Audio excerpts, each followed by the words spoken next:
Subieron a la vigilia ese día fatídico 13 de noviembre de 1985, salvaron sus vidas, los demás murieron, pero Dios protegió a su pueblo y la iglesia pentecostal fue protegida en medio de la tragedia. Hermano, yo creo en un Dios que protege. Las armas de este tiempo y las armas de los pandilleros no se igualan a las armas que nosotros tenemos en Dios. Alguien que aplauda más fuerte al Rey de Gloria. Ezequiel dice: señores, va a llegar un día en que el río que está en el templo va a empezar a salir de las puertas hacia la tierra. Yo quiero sumergirme en el río del Espíritu de Dios. Yo quiero que Dios me llene y me sature con su poder, hasta todo mi cuerpo ser sumergido en la gloria de Dios. Acuerdo su nombre, pero todo empezó el miércoles 13 de noviembre de 1985 en el departamento del Tolima. Una noche antes del fatídico día, mientras el pastor oraba, sintió convocar una vez más a los hermanos al culto y a una vigilia en las montañas. ¿Cuántos creen que Dios todavía habla? Y le dijo a la iglesia: hermanos, he sentido ir ese 13 de noviembre en la noche para que hagamos una vigilia y le cantemos a Dios. Lo que él no se imaginó era que esa noche, sigilosamente y sin esperarlo, a unos 60 kilómetros por hora, el río, lleno de ceniza volcánica, lodo y escombros, bajó y mató a 20,000 personas en Colombia. ¿Cuántos murieron? Algunos intentaron nadar, pero frente a ese río no se puede hacer nada. Ustedes conocieron eso como la tragedia de Armero. 1985.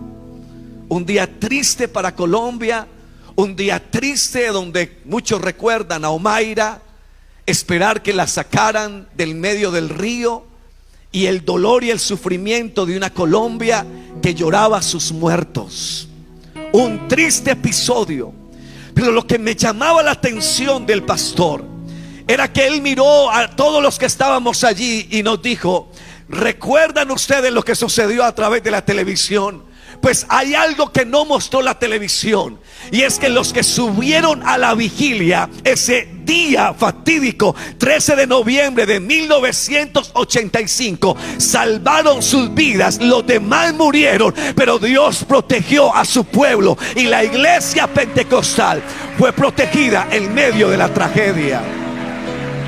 Aplauda a Dios más fuerte, por favor.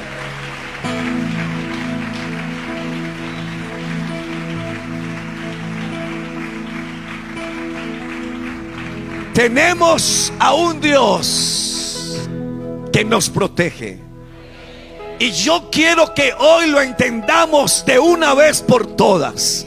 Tenemos a un Dios que camina con nosotros. Hace unos días estaba evangelizando en una de estas cuadras, y en medio del evangelismo un joven sacó un revólver y empezó a disparar.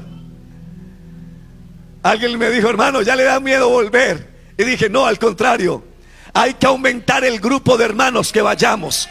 Hermano, yo creo en un Dios que protege. Las armas de este tiempo y las armas de los pandilleros no se igualan a las armas que nosotros tenemos en Dios. Alguien que aplauda más fuerte al Rey de Gloria.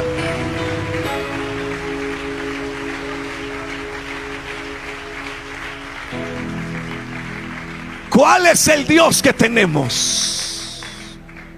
Es un Dios maravilloso. La muerte en Armero, el río que destruyó y mató más de 20,000 personas en Colombia, fue un río de tristeza, de dolor, de angustia. Pero Ezequiel nos presenta otro río. Es un río totalmente diferente. Es un río que trae bendición. Es un río que trae sanidad. Es un río que trae esperanza. Y si bien es cierto, la avalancha de Armero no se puede pudo detener, tampoco el río del Espíritu se puede detener. Cuando Dios quiere hacer una obra, no hay quien lo pare ni quien lo detenga. Pero a diferencia del río de Armero, el río de Dios tiene vida y vida en abundancia. Cuando la Biblia se refiere a este río, se refiere al Espíritu de Dios obrando. No sé a cuántos lo llena de emoción. Pero Ezequiel nos comparte la escena bíblica donde sucede lo contrario a un río de muerte. Este río trae vida. Y lo curioso es que empieza pequeño, pero hay un lugar del cual sale el río profético de Ezequiel. Algunos dicen que este río va a comenzar a fluir en el milenio, pero yo me atrevo a decir que también el río de Ezequiel habla del Espíritu de Dios. Porque si hay algo que estaba en el templo, era la gloria de Dios. Cada año descendía el poder de Dios. Pero Ezequiel nos tiene una buena noticia. Ezequiel dice: señores, va a llegar un día en que el río que está en el templo va a empezar a salir de las puertas hacia la tierra.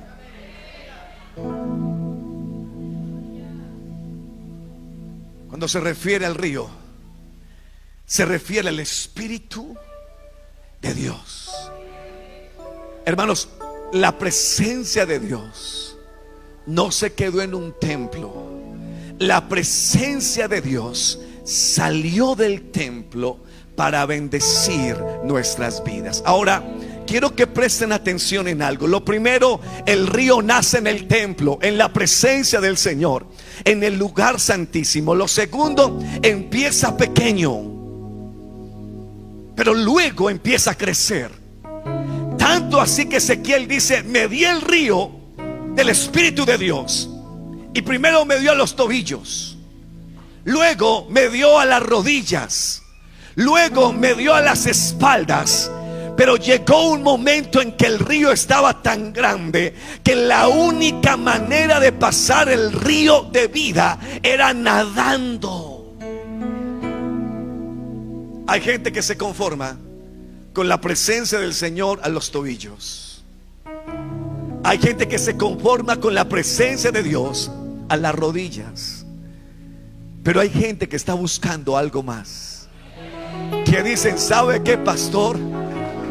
Yo quiero sumergirme en el río del Espíritu de Dios.